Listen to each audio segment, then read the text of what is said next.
Acres of Diamonds. Forward. The story you are about to listen to dates back to the late 1800s. And although it is a very special story that literally holds the keys to your success if you apply it, you might be wondering, how can a text so old be relevant to me today? Especially if it was written during a time when none of the modern conveniences we enjoy today even existed. No faxes, no overnight delivery, no internet, and certainly no smartphones.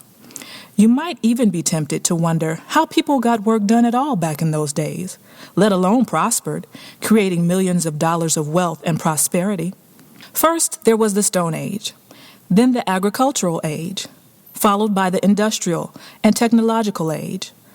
Today we enter the Information Age, which presents us with an extraordinary opportunity to exploit our own unique talents to the benefit of the masses.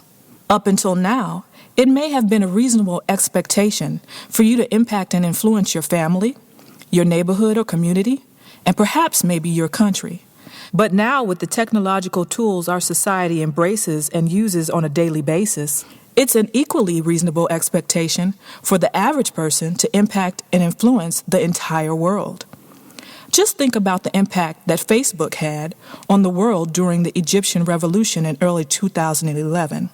Could we have received such detailed, unfiltered information at the speed and volume with which we did, had it not been for technology like this? Keep in mind that a mere 10 years ago, a blink of an eye in historical terms, the concept of Facebook had not even been conceived of. In fact, its creator, Mark Zuckerberg, was very likely still asking to borrow his parents' car just to take a cruise with his high school buddies. There are two ways you can approach listening to this story. The first being a passive search for light entertainment. The second being to approach it with the question, how can I apply this in my own life and circumstance? The answer will be different depending on where you are now compared to where you want to be. And the outcome, of course, is entirely up to you. The point is that there is powerful information in this little book you are listening to right now. Don't make the mistake of letting its size fool you. The wisdom contained can be the catalyst to your own greatness if you let it. It is my hope and challenge that it will. Acres of Diamonds by Russell H. Conwell.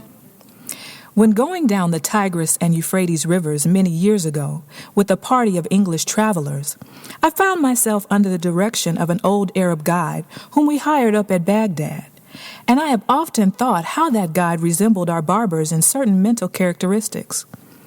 He thought that it was not only his duty to guide us down those rivers and do what he was paid for doing, but also to entertain us with stories curious and weird, ancient and modern, strange and familiar. Many of them I have forgotten, and I'm glad I have. But there is one I shall never forget. The old guide was leading my camel by its halter along the banks of those ancient rivers, and he told me story after story until I grew weary of his storytelling and ceased to listen. I have never been irritated with that guide when he lost his temper as I ceased listening, but I remember that he took off his Turkish cap and swung it in a circle to get my attention. I could see it through the corner of my eye, but I determined not to look straight at him for fear he would tell another story. But although I am not a woman, I did finally look, and as soon as I did, he went right into another story. Said he, I will tell you a story now, which I reserve for my particular friends. When he emphasized the words particular friends, I listened, and I have ever been glad I did. The old guide told me that there once lived not far from the river Indus an ancient Persian by the name of Ali Hafed. He said that Ali Hafed owned a very large farm, that he had orchards, grain fields, and gardens, and that he had money at interest, and was a wealthy and contented man. He was contented because he was wealthy, and wealthy because he was contented. One day there visited that old Persian farmer one of these ancient Buddhist priests, one of the wise men of the East. He sat down by the fire and told the old farmer how this world of ours was made. He said that this world was once a mere bank of fog, and that the Almighty thrust his finger into this bank of fog and began slowly to move his finger around, increasing the speed until at last he whirled this bank of fog into a solid ball of fire. Then it went rolling through the universe, burning its way through other banks of fog, and condensed the moisture without until it fell in floods of rain upon its hot surface and cooled the outward crust. Then the internal fires bursting outward through the crust threw up the mountains and hills, the valleys, the plains and prairies of this wonderful world of ours. If this internal molten mass came bursting out and cooled very quickly, it became granite. Less quickly copper, less quickly silver, less quickly gold, and after gold, diamonds were made. Said the old priest, "A diamond is a congealed drop of sunlight." Now that is literally scientifically true, that a diamond is an actual deposit of carbon from the sun. The old priest told Ali Hafed that if he had one diamond the size of his thumb, he could purchase the county. And if he had a mine of diamonds, he could place his children upon thrones through the influence of their great wealth. Ali Hafed heard all about diamonds, how much they were worth, and went to his bed that night a poor man. He had not lost anything, but he was poor because he was discontented, and discontented because he feared he was poor. He said, "I want a mine of diamonds," and he lay awake all night. Early in the morning, he sought out the priest. I know by experience that a priest is very cross when awakened early in the morning. And when he shook that old priest out of his dreams, Ali Hafed said to him, "Will you tell me where I can find diamonds?" "Diamonds? What do you want with diamonds?" "Why, I wish to be immensely rich." "Well then, go along and find them. That is all you have to do. Go and find them, and then you will have them." "But I don't know where to go." "Well, if you will find a river that runs through white sands between high mountains, in those white sands you will find diamonds." "I don't believe there is any such river." "Oh yes, there are plenty of them. All you have to do is go out and find them, and then you have them." Said Ali Hafed, "I will go." So he sold his farm, collected his money, left his family in charge of a neighbor, and away he went in search of diamonds. He began his search very properly to my mind at the mountains of the moon. Afterward, he came around into Palestine, then wandered on into Europe. And at last, when his money was all spent and he was in rags, wretchedness, and poverty, he stood on the shore of that bay at Barcelona in Spain, when a great tidal wave came rolling in between the pillars of Hercules, and the poor, afflicted, suffering, dying man could not resist the awful temptation to cast himself into that incoming tide, and he sank beneath its foaming crest, never to rise in this life again. When that old guide had told me that awfully sad story, he stopped the camel I was riding on and went back to fix the baggage that was coming off another camel, and I had an opportunity to muse over his story while he was gone. I remember saying to myself, why did he reserve that story for his particular friends? There seemed to be no beginning, no middle, no end, nothing to it. That was the first story I had ever heard in my life, and would be the first one I ever read in which the hero was killed in the first chapter. I had but one chapter of that story, and the hero was dead. When the guide came back and took up the halter of my camel, he went right ahead with the story, into the second chapter, just as though there had been no break. The man who purchased Ali Hafed's farm one day led his camel into the garden to drink, and as that camel put its nose into the shallow water of that garden brook, Ali Hafed's successor noticed a curious flash of light from the white sands of the stream.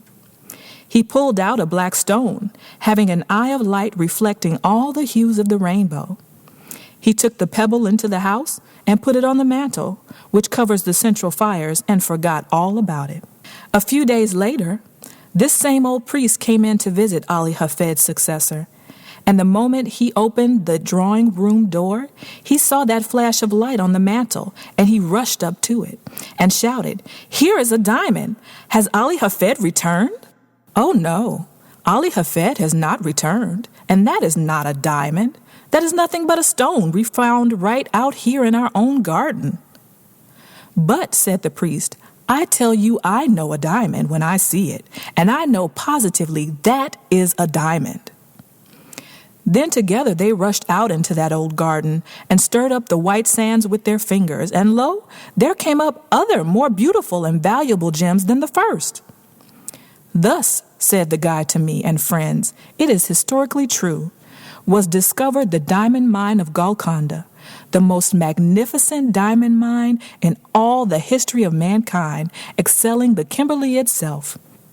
The Kohinoor and the Orloff of the crown jewels of England and Russia, the largest on earth, came from that mine." When that old Arab guide told me the second chapter of his story, he then took off his Turkish cap and swung it around in the air again to get my attention to the moral. As he swung his hat, he said to me, "Had Ali Hafed remained at home and dug in his own cellar, or underneath his own wheat fields, or in his own garden, instead of the wretchedness, starvation, and death by suicide in a strange land, he would have had acres of diamonds. For every acre of that old farm, yes, every shovelful afterward, revealed gems which since have decorated the crowns of monarchs." When he added the moral to his story, I saw why he reserved it for his particular friends, but I did not tell him I could see it.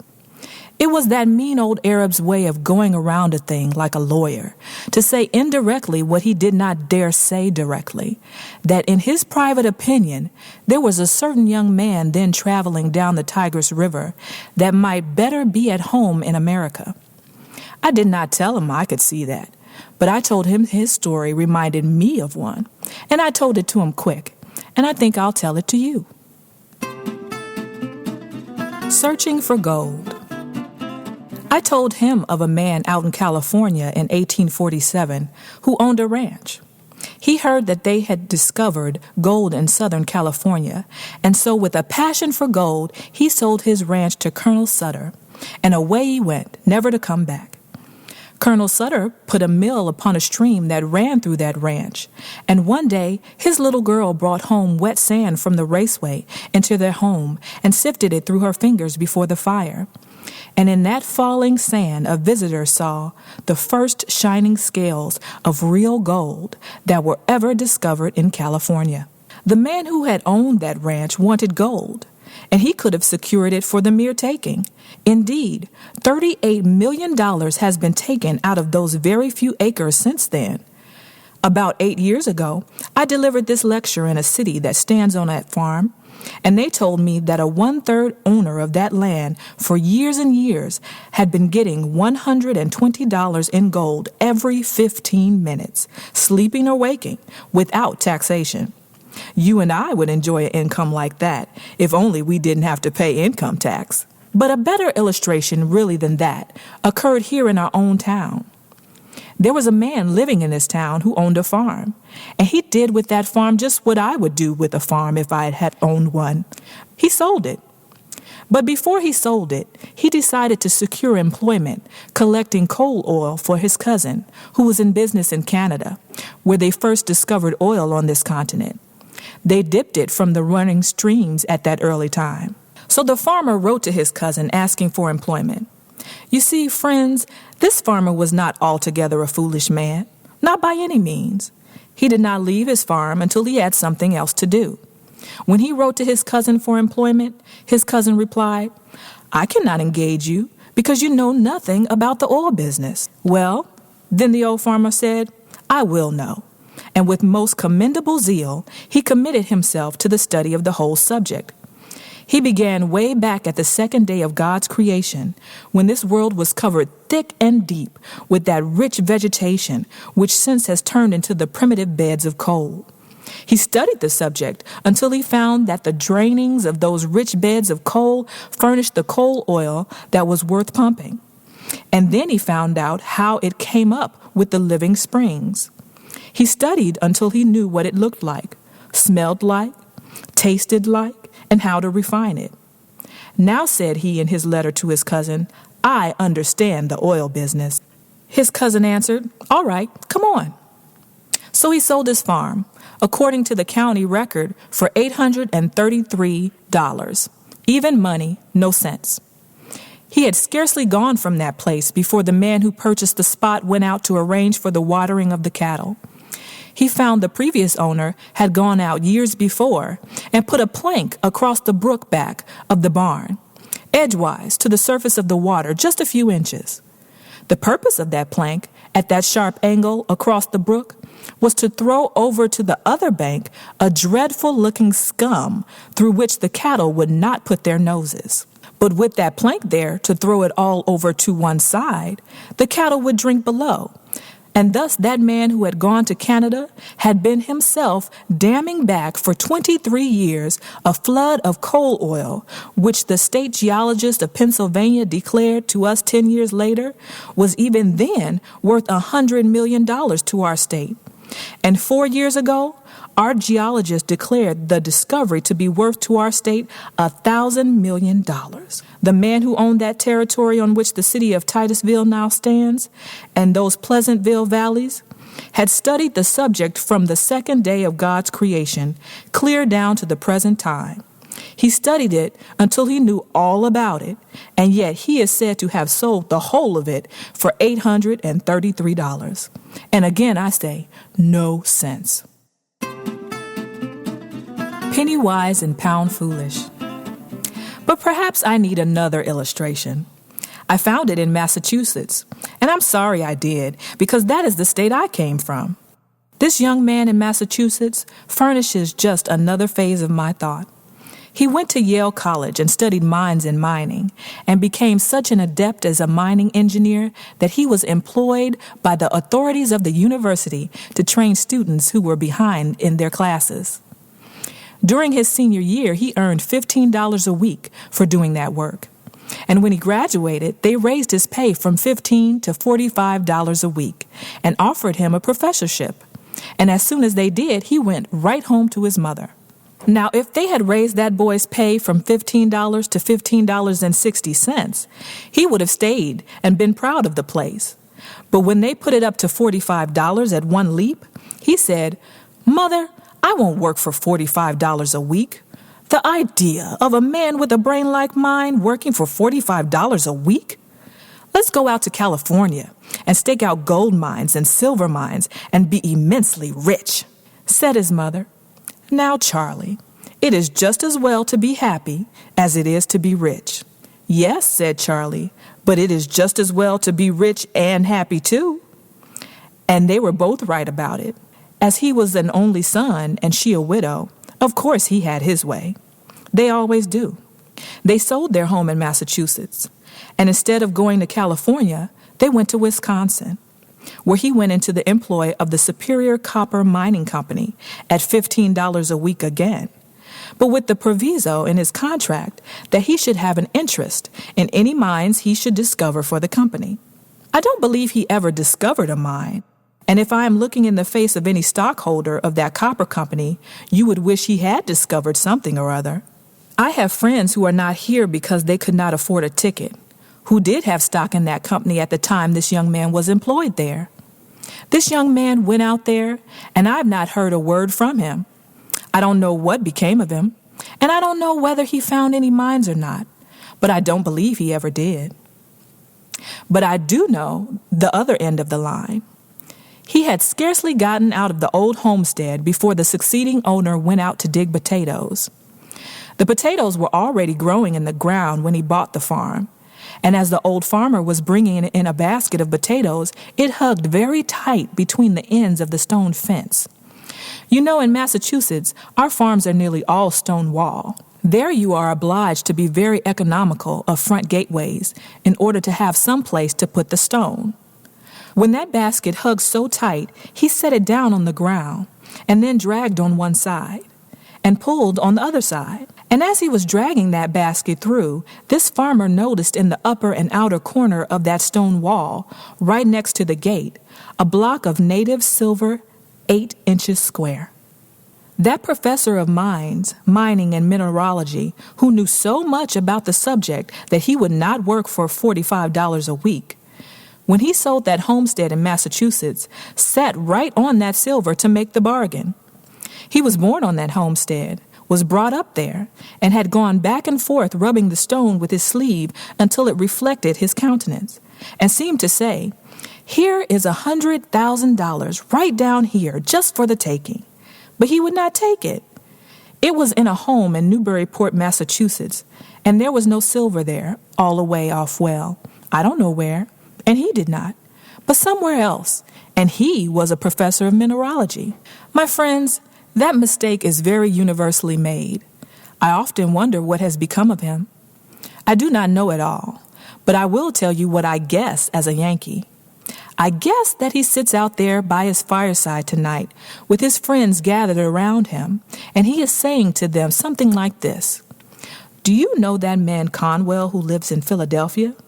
Oh, yes, I've heard of him. Do you know that man Jones that lives in Philadelphia? Yes, I've heard of him too." Then he begins to laugh and shakes his sides and says to his friends, "Well, they have done just the same thing I did, precisely." And that spoils the whole joke, for you and I have done the same thing he did. And while we sit here and laugh at him, he has a better right to sit out there and laugh at us.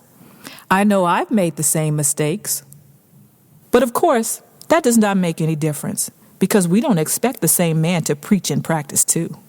As I come here tonight and look around this audience, I am seeing again what through these 50 years I have continually seen: men that are making precisely that same mistake. I often wish I could see the younger people, and would that the academy have been filled tonight with our high school scholars and our grammar school scholars, that I could have them to talk to. While I would have preferred such an audience as that, because they are the most susceptible, as they have not grown up into their prejudices as we have. They have not gotten into any custom that they cannot break. They have not met with any failures as we have.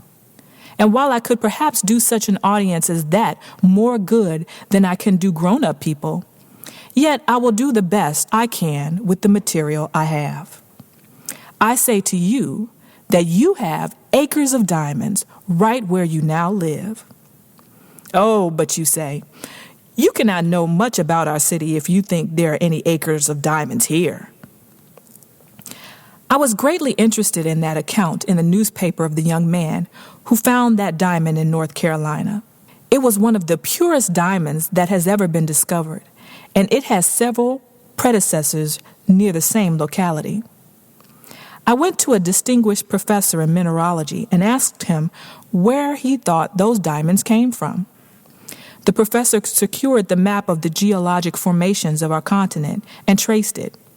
He said it went either through the underlying carboniferous strata adapted for such production, westward through Ohio and the Mississippi, or in more probability came eastward through Virginia and up the shore of the Atlantic Ocean. It is a fact that the diamonds were there, for they have been discovered and sold, and that they were carried down there during the drift period from some northern locality. Now who can say but some person going down with his drill in Philadelphia will find some trace of a diamond mine yet down here? Oh, friends, you cannot say that you are not over one of the greatest diamond mines in the world, for such a diamond as that only comes from the most profitable mines that are found on earth. But it serves simply to illustrate my thought, which I emphasize by saying if you do not have the actual diamond mines literally, you have all that they would be good for to you. Because now that the Queen of England has given the greatest compliment ever conferred upon an American woman for her attire, because she did not appear with any jewels at all at the late reception in England, it has almost done away with the use of diamonds anyhow. All you would care for would be the few you would wear if you wished to be modest, and the rest you would sell for money. Now then, I say again that the opportunity to get rich, to attain unto great wealth, is here now, within the reach of almost every man and woman who hears me speak tonight. And I mean just what I say. I have not come to this platform, even under these circumstances, to recite something to you. I have come to tell you what in God's sight I believe to be the truth. And if the years of life have been of any value to me in the attainment of common sense, I know I am right. That the men and women sitting here, who found it difficult perhaps to buy a ticket to this lecture or gathering tonight, have within their reach acres of diamonds, opportunities to get largely wealthy. There never was a place on earth more adapted than where you are today. And never in the history of the world did a poor man without capital have such an opportunity to get rich quickly and honestly as he has now in your city. I say it is the truth, and I want you to accept it as such. For if you think I have come to simply recite something, then I would better not be here. I have no time to waste in any such talk, but to say the things I believe, and unless some of you get richer for what I am saying tonight, my time is wasted. I say that you ought to be rich, and it is your duty to get rich. How many of my pious brethren say to me, "Do you, a Christian minister, spend your time going up and down the country advising young people to get rich, to get money?" Yes, of course I do. They say, "Isn't that awful? Why don't you preach the gospel instead of preaching about man's making money?" And I say, because to make money honestly is to preach the gospel. That is the reason. The men who get rich may be the most honest men you find in the community. Oh, but says some young man here tonight, I have been told all my life that if a person has money, he is very dishonest and dishonorable and mean and contemptible. My friend, that is the reason you have none, because you have that idea of people. The foundation of your faith is altogether false. Let me say here clearly, and say it briefly, though subject to discussion, which I have not time for here. 98 out of 100 of the rich men of America are honest. That is why they are rich. That is why they are trusted with money. That is why they carry on great enterprises and find plenty of people to work with them. It is because they are honest men. Says another young man, I hear sometimes of men that get millions of dollars dishonestly. Yes, of course you do. And so do I. But they are so rare a thing, in fact, that the newspapers talk about them all the time as a matter of news until you get the idea that all the other rich men got rich dishonestly. My friend, you take and drive me, if you furnish the auto, out into the suburbs of Philadelphia and introduce me to the people who own their homes around this great city. Those beautiful homes with gardens and flowers, those magnificent homes so lovely in their art. And I will introduce you to the very best people in character as well as in enterprise in our city. And you know I will. A man is not really a true man until he owns his own home. And they that own their own homes are made more honorable and honest and pure and true and economical and careful by owning the home.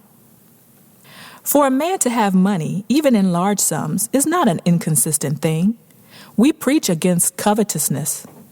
And you know we do, in the pulpit, and oftentimes preach against it so long and use the terms about filthy lucre so extremely that Christians get the idea that when we stand in the pulpit, we believe it is wicked for any man to have money, until the collection basket goes around. And then we almost swear at the people because they don't give more money. Oh, the inconsistency of such doctrines as that. Money is power. And you ought to be reasonably ambitious to have it. You ought, because you can do more good with it than you could without it. Money printed your Bible. Money builds your churches. Money sends your missionaries. And money pays your preachers. And you would not have many of them either if you did not pay them. I am always willing that my church should raise my salary, because the church that pays the largest salary always raises it the easiest. You never knew an exception to it in your life. The man who gets the largest salary can do the most good with the power that is furnished to him. Of course he can, if his spirit be right, to use it for what it is given to him. I say then, you ought to have money. If you can honestly attain unto riches, it is your Christian and godly duty to do so. It is an awful mistake of these pious people to think you must be awfully poor in order to be pious. Some men say, "Don't you sympathize with the poor people?"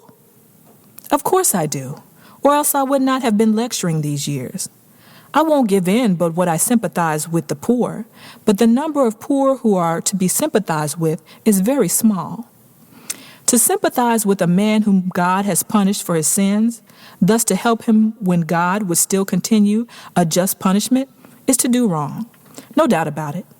And we do that more than we help those who are deserving.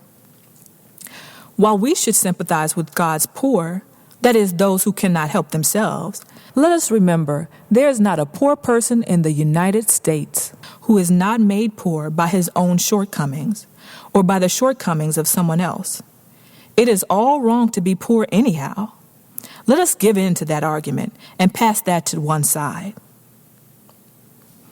A gentleman gets back up there and says, "Don't you think there are some things in this world that are better than money?" Of course I do.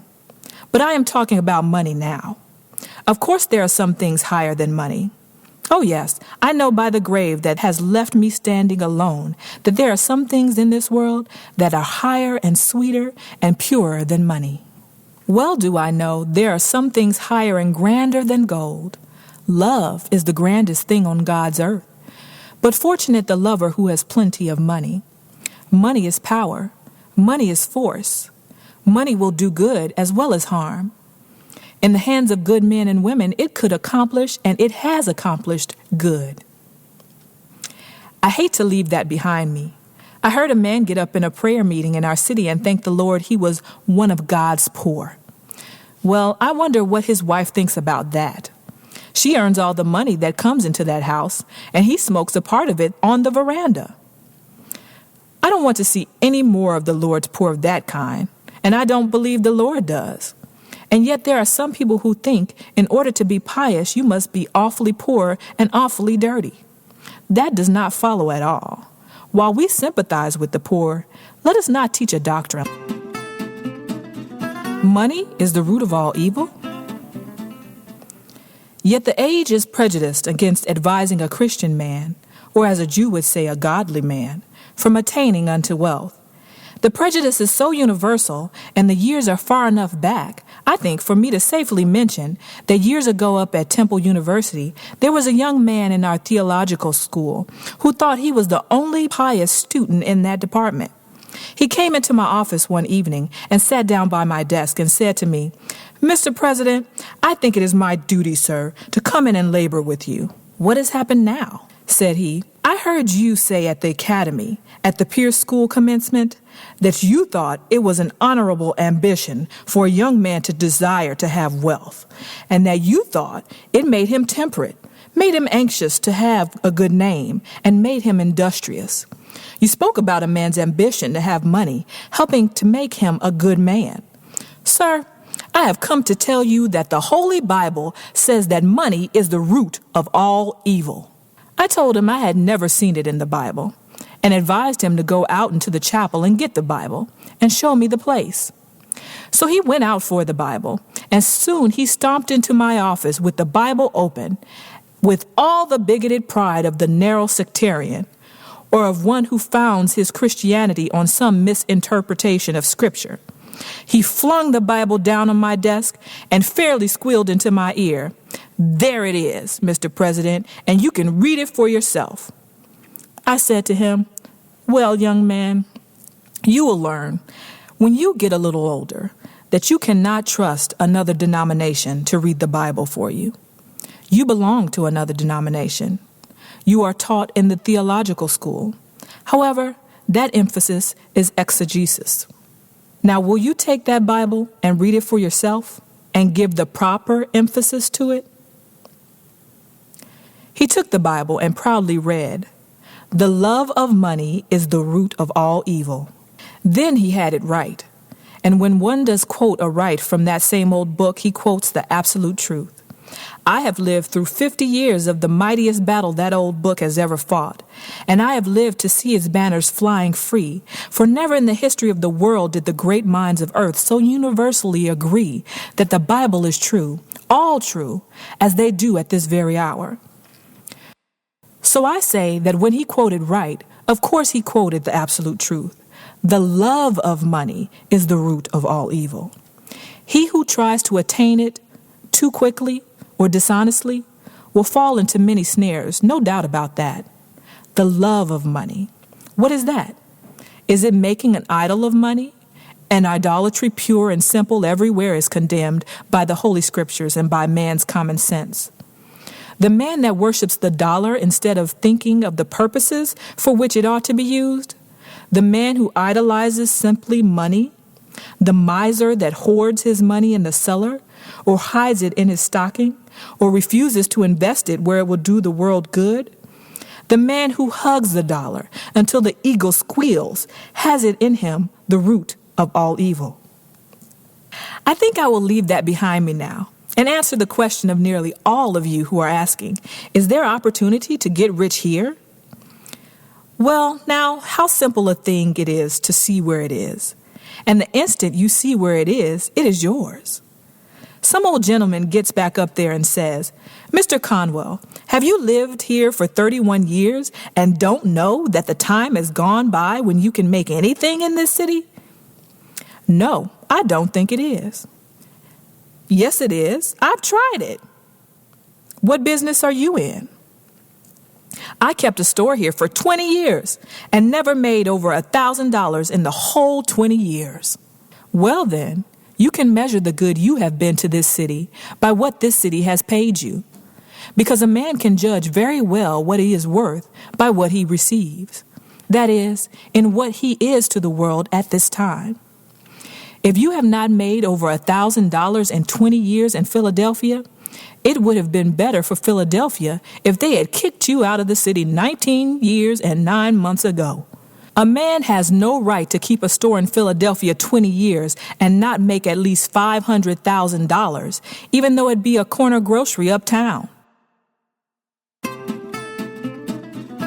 Wealth right under your nose. You say, you cannot make $5,000 in a store now. Oh, my friends, if you would just walk only 4 blocks around you and find out what the people want and what you ought to supply, and set them down with your pencil and figure up the profits you would make if you did supply them, you would very soon see it. There is wealth right within the sound of your voice. Someone says, you don't know anything about business. A preacher never knows a thing about business. Well, then, I will have to prove that I am an expert. I don't like to do this, but I have to do it because my testimony will not be taken if I am not an expert. My father kept a country store. And if there is any place under the stars where a man gets all sorts of experience in every kind of mercantile transaction, it is in the country store. I am not proud of my experience, but sometimes when my father was away, he would leave me in charge of the store, though fortunately for him, that was not very often. But this did occur many times. A man would come into the store and say to me, "Do you keep jackknives?" "No, we don't keep jackknives." And I went off whistling a tune. What did I care about that man anyhow? Then another farmer would come in and say, "Do you keep jackknives?" "No, we do not keep jackknives." Then I went away and whistled another tune. Then a third man came right in the same door and said, "Do you keep jackknives?" "No! Why is everyone around here asking for jackknives?" "Do you suppose we are keeping this store to supply the whole neighborhood with jackknives?" Do you carry on your store like that in Philadelphia? The difficulty was, I had not then learned that the foundation of godliness and the foundation principle of success in business are both the same precisely. The man who says, "I cannot carry my religion into business," advertises himself either as being an imbecile in business or on the road to bankruptcy. Or a thief. One of the three, sure. He will fail within a very few years. He certainly will if he doesn't carry his religion into business. If I had been carrying on my father's store on a Christian plan, godly plan, I would have had a jackknife for the third man when he called for it. Then I would have actually done him a kindness, and I would have received a reward myself, which it would have been my duty to take. There are some over-pious Christian people who think if you take any profit on anything you sell, that you are an unrighteous man. On the contrary, you would be a criminal to sell goods for less than they cost. You have no right to do that. You cannot trust a man with your money who cannot take care of his own. You cannot trust a man in your family that is not true to his own wife. You cannot trust a man in the world that does not begin with his own heart, his own character, and his own life. It would have been my duty to have furnished a jackknife to the third man, or the second, and to have sold it to him and actually profited myself. I have no more right to sell goods without making a profit on them than I have to overcharge him dishonestly beyond what they are worth. But I should so sell each bill of goods that the person to whom I shall sell them makes as much as I make. To live and let live is the principle of the gospel and the principle of everyday common sense. Oh, young man, hear me. Live as you go along. Do not wait until you have reached my years before you begin to enjoy anything of this life. If I had the millions back, or 50 cents of it, which I have tried to earn in these years, it would not do me anything like the good that it does me now in this almost sacred presence tonight. Oh yes, I am paid over and over 100-fold tonight for dividing as I have tried to do in some measure as I went along through the years. I ought not speak that way. It sounds egotistic, but I am old enough now to be excused for that. I should have helped my fellow man, which I have tried to do, and everyone should try to do, and get the happiness of it. The man who goes home with the sense that he has stolen $1 that day, that he has robbed a man of what was his honest due, is not going to sweet rest. He arises tired in the morning and goes with an unclean conscience to his work the next day. He is not a successful man at all, although he may have laid up millions. But the man who has gone through life dividing always with his fellow men, making and demanding his own rights and his own profits, and giving to every other man his rights and profits, lives every day. And not only that, it is the royal road to great wealth. The history of the thousands of millionaires shows that to be the case. The man over there who said he could not make anything in a store in Philadelphia has been carrying on his store on the wrong principle. Suppose I go into your store tomorrow morning and ask, do you know neighbor A who lives 1 square away at house number 1240? Oh yes, I've met him. He deals here at the corner store. Where did he come from? I don't know. How many does he have in his family? I don't know. What ticket does he vote? I don't know. What church does he go to? I don't know and I don't care. What are you asking all these questions for? If you had a store in Philadelphia, would you answer me like that? If so, then you are conducting your business just as I carried on my father's business in Worthington, Massachusetts. You don't know where your neighbor came from when he moved to Philadelphia, and you don't care. If you had cared, you would be a rich man now. If you had cared enough about him to take an interest in his affairs, to find out what he needed, you would have been rich. But you go through the world saying, no opportunity to get rich.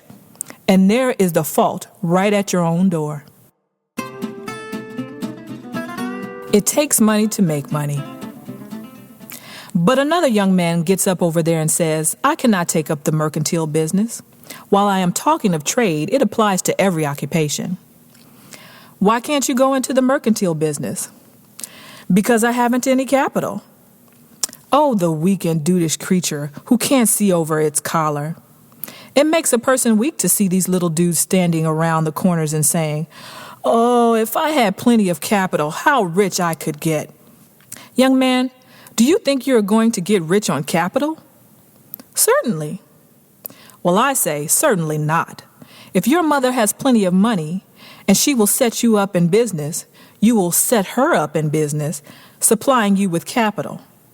The moment a young man or woman gets more money than he or she has grown to by practical experience, that moment he has gotten a curse. It is no help to a young man or woman to inherit money. It is no help to your children to leave them money.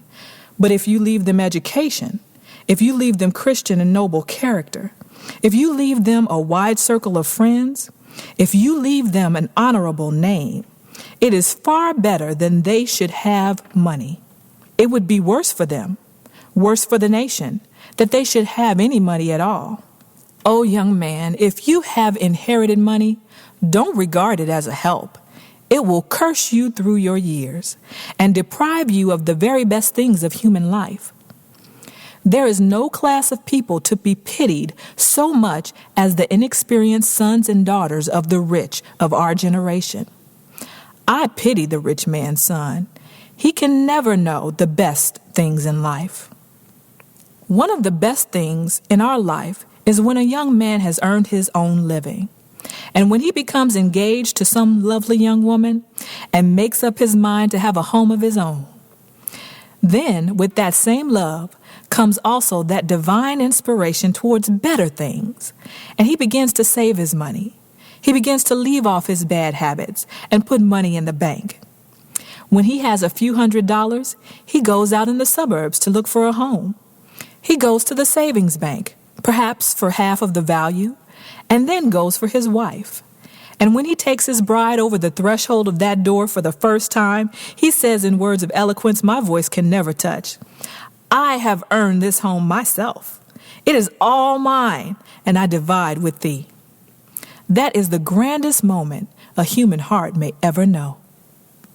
But a rich man's son can never know that. He takes his bride into a finer mansion, it may be, but he is obliged to go all the way through it and say to his wife, "My mother gave me that. My mother gave me that. And my mother gave me this," until his wife wishes she had married his mother. I pity the rich man's son.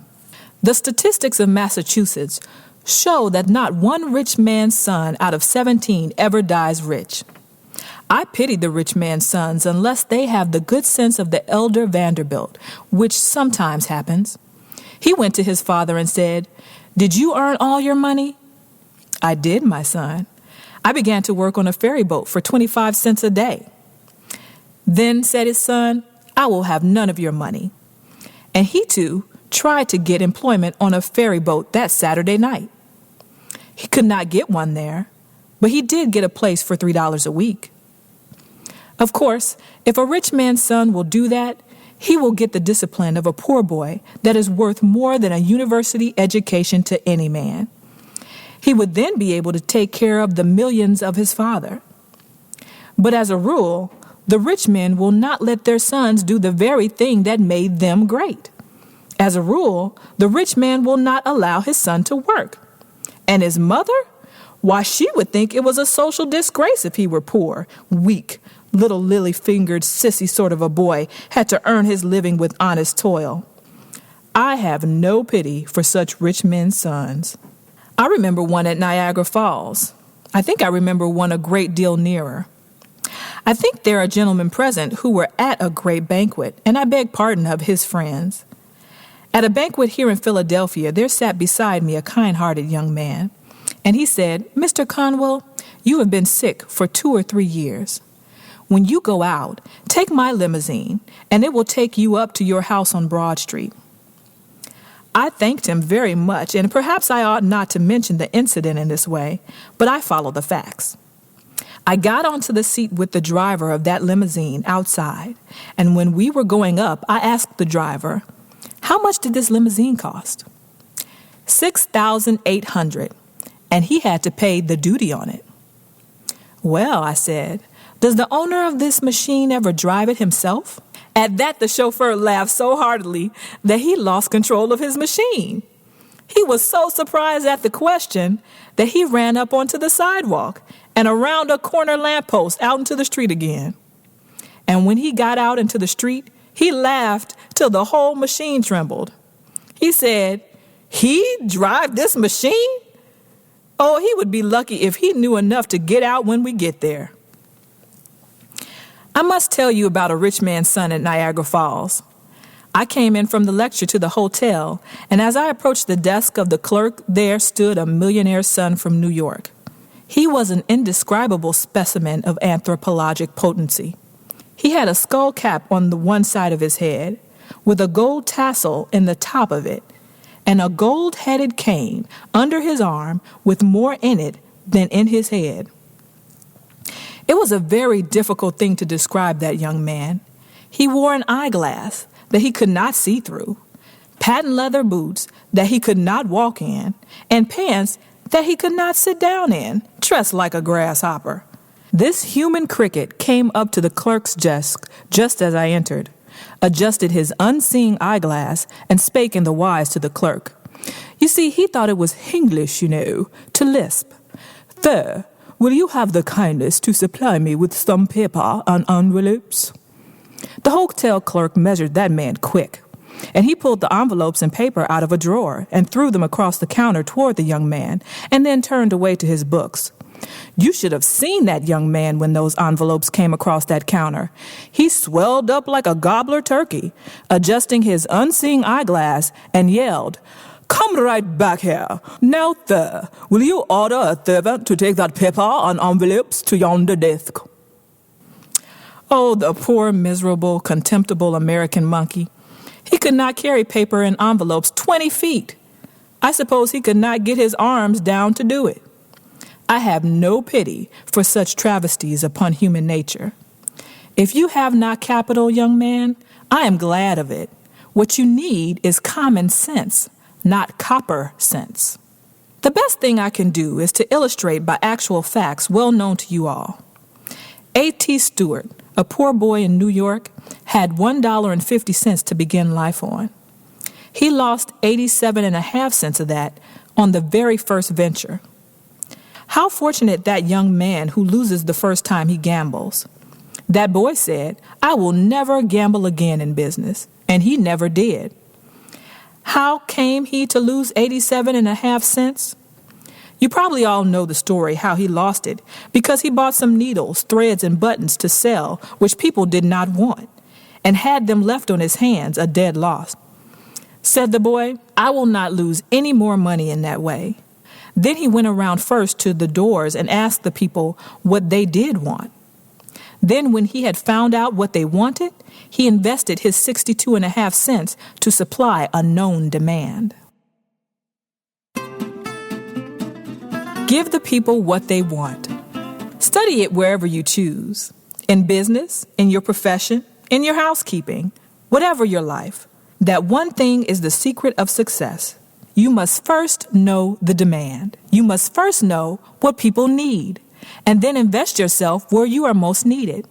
A.T. Stewart went on that principle until he was worth what amounted afterward to $40 million, owning the very store in which Mr. Wanamaker carries on his great work in New York. His fortune was made by losing something, which taught him the great lesson that he must only invest himself or his money in something that people need. When will you salesmen learn it? When will you manufacturers learn that you must know the changing needs of humanity if you would succeed in life? Apply yourselves, all you Christian people, as manufacturers or merchants or workmen to supply that human need. It is a great principle, as broad as humanity and deep as the scripture itself. The best illustration I ever had was of John Jacob Astor. You know that he made the money of the Astor family when he lived in New York. He came across the sea in debt for his fare. But that poor boy with nothing in his pocket made the fortune of the Astor family on one principle. Some young man here tonight will say, "Well, they could make those fortunes over in New York, but they could not do it in Philadelphia." My friends, did you ever read that wonderful book of Reese, wherein it's given his statistical account of the records taken in 1889 of 107 millionaires of New York? If you read that account, you'll see that out of the 107 millionaires, only 7 made their money in New York. Out of the 107 millionaires worth $10 million in real estate then, 67 of them made their money in towns of less than 3,500 inhabitants. The richest man in this country today, if you read the real estate values, has never moved away from a town of 3,500 inhabitants. It makes not so much difference where you are as who you are. But if you cannot get rich in Philadelphia, you certainly cannot do it in New York. Now, John Jacob Astor illustrated what can be done anywhere. He had a mortgage once in a millinery store. and they could not sell bonnets enough to pay the interest on his money. So he foreclosed on that mortgage, took possession of the store, and went into partnership with the very same people in the same store with the same capital. He did not give them $1 of capital. They had to sell goods to get any money. Then he left them alone in the store, just as they had been before, and he went out and sat down on a bench in the park in the shade. What was John Jacob Astor doing out there, and in partnership with people who had failed on his own hands? He had the most important, and to my mind, the most pleasant part of that partnership on his hands. For as John Jacob Astor sat on that bench, he was watching the ladies as they went by. And where is the man who would not get rich at that business? As he sat on the bench, if a lady passed him with her shoulders back and head up and looked straight to the front as if she did not care if all the world did gaze on her, then he studied her bonnet. And by the time it was out of sight, he knew the shape of the frame, the color of the trimmings, and the crinklings in the feather. I sometimes try to describe a bonnet, but not always. I would not try to describe a modern bonnet. Where is the man that could describe one? This aggregation of all sorts of driftwood stuck on the back of the head, or the side of the neck like a rooster, with only one tail feather left? But in John Jacob Astor's day, there was some art about the millinery business, and he went into the millinery store and said to them, "Now put into the shop window just such a bonnet as I described to you, because I have already seen a lady who likes such a bonnet. Don't make up any more until I come back." Then he went out and sat down again, and another lady passed him of a different form, of different complexion, with a different shape and color of bonnet. "Now," said he, "put such a bonnet as that in the shop window." He did not fill his shop window uptown with a lot of hats and bonnets to drive people away, and then sit on the back stairs and bawl because people went to Wanamaker's to trade.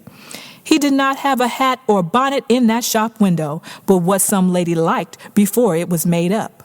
The tide of custom began immediately to turn in his favor, and that has been the foundation of the greatest store in New York in that line, and still exists as one of 3 stores.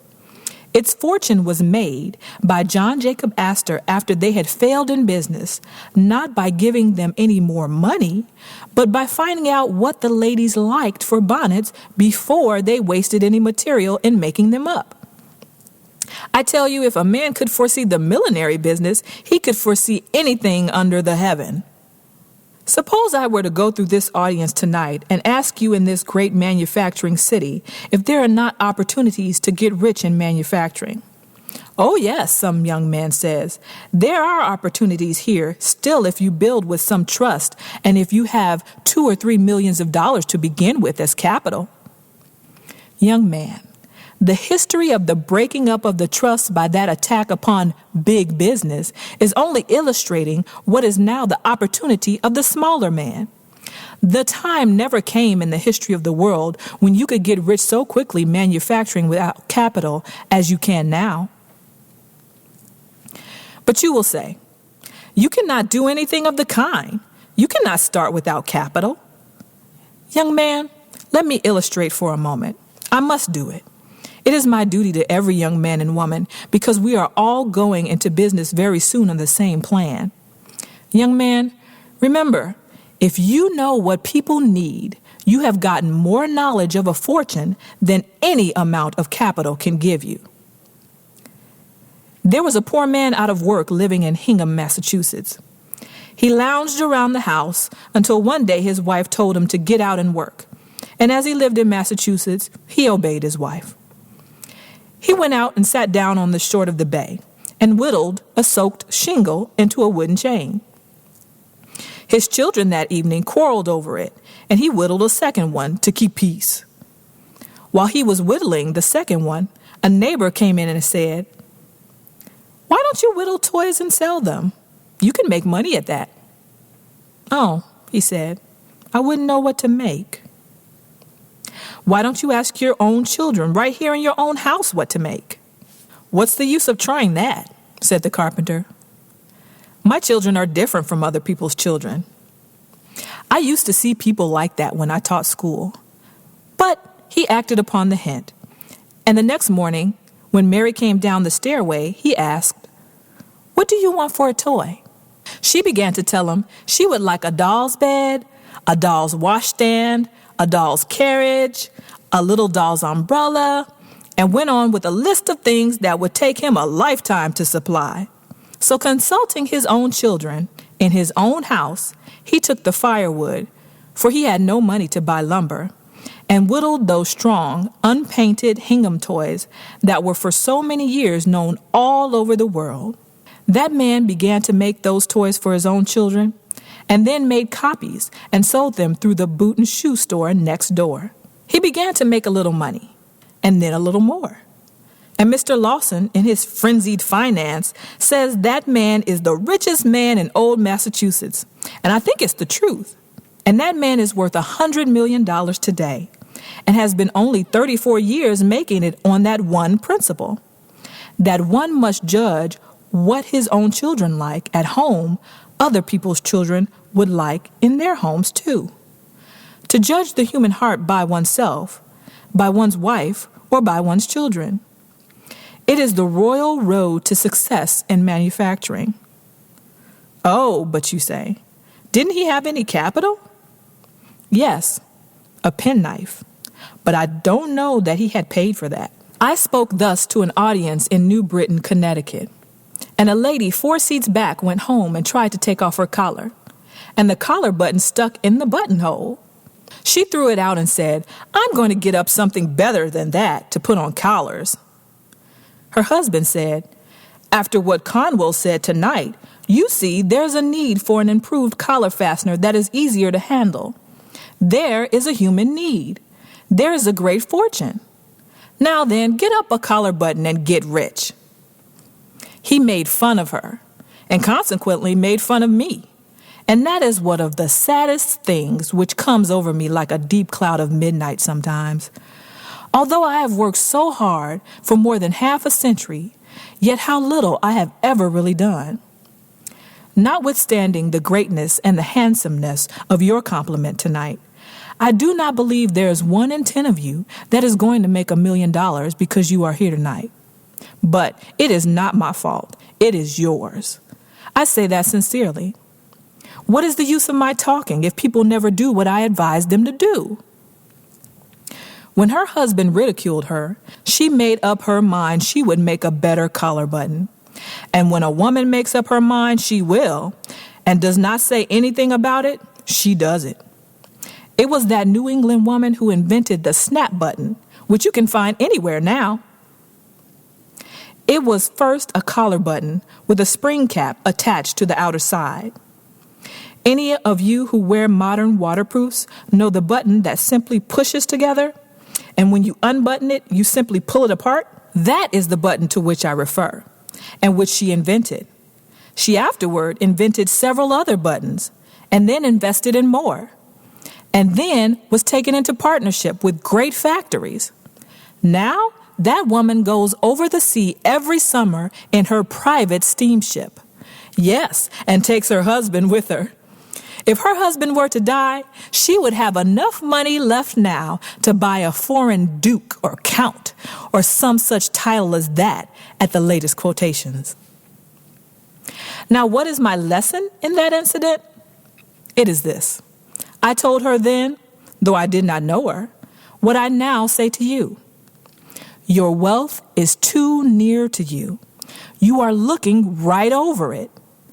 Indeed, she had to look over it because it was right under her chin. About Russell H. Conwell. Russell H. Conwell was born February 15, 1843, to poor farmer parents in a low-roofed cottage in the eastern Berkshires of Massachusetts. He soon left home to attend the Wilbraham Wesleyan Academy and later went to Yale University in Connecticut. Before graduating from Yale in 1862, he joined the Army during the American Civil War, and after the Civil War studied law at the Albany Law School. Throughout his career, he worked as an attorney, journalist, and published approximately 10 books. The Conwell House was a station on the Underground Railway, and Russell Conwell remembers, when a young boy, seeing the escaping slaves that his father had driven across country and temporarily hid. Those were heroic days, he says quietly, and once in a while my father let me go with him. They were wonderful night drives, the cowering slaves, the darkness of the road, the caution and the silence and dread of it all. This underground route, he remembers, was from Philadelphia to New Haven, thence to Springfield, where Conwell's father would take his charge, and onward to Bellows Falls in Canada. Conwell tells, too, of meeting Frederick Douglass, the colored orator, in that little cottage in the hills. "I never saw my father," Douglass said one day. His father was a white man, and I remember little of my mother, except that once she tried to keep an overseer from whipping me, and the lash cut across her own face, and her blood fell over me. As a student, schoolmaster, lawyer, preacher, organizer, thinker and writer, lecturer, educator, diplomat, and leader of men, Conwell made his mark on his city and state and the times in which he lived. As a farmer's boy, he was the leader of the boys of the Rocky region that was his home. As a school teacher, he won devotion. As a newspaper correspondent, he gained fame. As a soldier in the Civil War, he rose to important rank. As a lawyer, he developed a large practice. As an author, he wrote books that reached a high volume of sales. Finally, he left the law for ministry and was the active head of Temple Church that he raised from nothingness. He was the most popular lecturer of his time and spoke to many thousands, best noted for his little lecture, Acres of Diamonds, through which thousands of men and women have achieved success out of failure. Acres of Diamonds originated as a speech which Conwell delivered over 6,000 times around the world. It was first published in 1890 by John Y. Huber Company of Philadelphia. The central idea of the work is that one need not look elsewhere for opportunity, achievement, or fortune. The resources to achieve all good things are present in one's own community. This theme is developed by introductory anecdote, told to Conwell by an Arab guide, about a man who wanted to find diamonds so badly that he sold his property and went off in the futile search for them. The new owner of his home discovered that a rich diamond mine was located right there on the property. Conwell elaborates on this theme through examples of success, genius, service, or other virtues involving ordinary Americans contemporary to his audience, and compelled them to dig in your own backyard. He stood at the head of 2 hospitals, one of them founded by himself, that cared for a host of patients, both the poor and the rich, irrespective of race or creed. He was the founder and head of Temple University. All of his life he was driven to help and inspire others. His ideas, ideals, and enthusiasms have inspired tens of thousands of lives. Conwell did not get readily into his life work. He might have seemed almost a failure until he was well on to 40. For although he kept making successes, they were not permanent successes, and he did not settle himself into a definite line. He restlessly went westward to make his home, and then restlessly returned to the east. After the war was over, he was a lawyer, he was a lecturer, he was an editor. He went around the world as a correspondent, and he wrote books. He kept making money, and he kept losing it. He lost it through fire, through investments, through aiding his friends. It is probable that the unsettledness of the years following the war was due to the unsettling effect of the war itself, which, in its influence, broke into his mature life after breaking into his years at Yale. But however that may be, those seething, changing, steering years were years of vital importance to him. For the myriad experience of that time, he was building the foundation of the Conwell that was to come. Abroad, he met the notables of the earth. At home, he made a host of friends and loyal admirers. Conwell himself was a dreamer. It is because he was a dreamer and could visualize his dreams that he planned and executed great accomplishments that to other men would deem impossibilities. It was said that he dreams dreams and sees visions, but his visions are never visionary and his dreams become facts. Wisdom of the ages for the new economy. There is no magic formula, potion or pill that will work for everyone to achieve riches. Realize that you have within you a guidance system. Call it conscience, intuition, gut feeling, or God, that lets you know when you are fulfilling your purpose. Oftentimes we get off track, distracted by fear or the effort to please. We receive signs from the universal spirit to let us know that we're off track. These signs often come subtly at first, escalating in severity until they can no longer be ignored and increase in immediacy of required attention. For example, oftentimes when one experiences illness, it does not appear as some sudden onset of disease. More realistically, this dis-ease is the result of years of neglect, whereas attention in the earlier, subtler stages would have halted its progression. The same is true with life. Listen to the inner voice that guides you to your life's fulfillment. Realize that the things that you do and experience that bring you the purest joy are in complete alignment with your purpose. If need be, you can pare down your consumerist exploits to accommodate the pursuit of this joy. The beauty of it is that it is totally customizable. You ultimately get to decide whether or not your obituary will read as a humdrum textbook manual or a best-selling autobiography full of romance, travel, and adventure. By getting creative with the ways and means with which you generate income, you will uncover your own acres of diamonds and subsequently navigate this life in a way that pleases you. It will ultimately free you up, both emotionally and financially, to pursue the adventures that give you the greatest joy. So go ahead and break free of the rat race. Let the revolution begin. We hope that you have enjoyed this recording of Acres of Diamonds, original work by Russell H. Conwell, with foreword and bonus material by Arthur K. Hill. Published by Eclectic Studio Press, recorded and mixed by True Visionary Multimedia.